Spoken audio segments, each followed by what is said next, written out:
প্রশস্ত প্রবাহমান এই খালগুলো কিছুদিন আগেও ছিল সরু, ভরাট আর মৃতপ্রায়। এখন আবার ফিরেছে প্রাণ, হচ্ছে জোয়ার ভাটা। উপজেলার জয়নারায়ণপুর থেকে বেরুলি পর্যন্ত প্রায় 1 কিলোমিটার এবং সিলোনিয়া বাজার থেকে দক্ষিণ নেয়াজপুর পর্যন্ত প্রায় 2 কিলোমিটার খাল পুনঃখনন করা হয়েছে, যার ফলে সিলোনিয়া খালের পানি এখন ছোট ফেনী নদীর কাটাখালী অংশে দ্রুত নিষ্কাশিত হচ্ছে। অন্যদিকে জয়নারায়ণপুর বেরুলি খাল পুনঃখননের ফলে উপজেলার বিস্তীর্ণ এলাকার জলাবদ্ধতা কমবে বলে আশা করছেন স্থানীয়রা।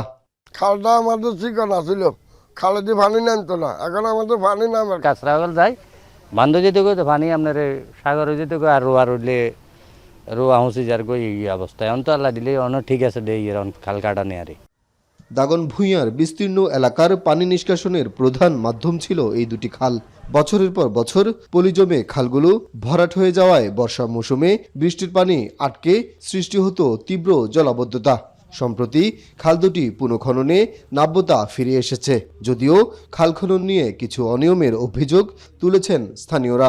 এসকেভেটর দিয়ে কাটার কারণে আমাদের সামাজিক যে কবরস্থান আছে এই কবরস্থান অনেক বিশাল ক্ষতি হয়ে গিয়েছে। বেশি গভীরতা করাতে এখন আমাদের এই কবরস্থান কেন ঈদগাহ মাঠ সবগুলা ভাঙি যাইতেছে, আর ওইদিকে পশ্চিম দিকে জমিগুলো ক্ষতি হইতেছে।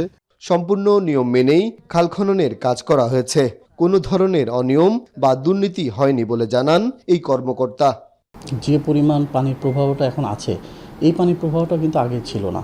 আর এই পানির প্রবাহের কারণে কিন্তু আমাদের বিশেষ করে কৃষিক্ষেত্রে কিন্তু একটা বৈপ্লবিক পরিবর্তন আসে। সেটা হচ্ছে যে এখানে আগে যে পরিমাণ ধান ফলতো, এখন কিন্তু তার থেকে বেশি ফলবে আর কি। এবং বিশেষ করে জলাবদ্ধতার কারণে কিন্তু আগে এখানে ফসলটা কিন্তু ওইভাবে হতো না।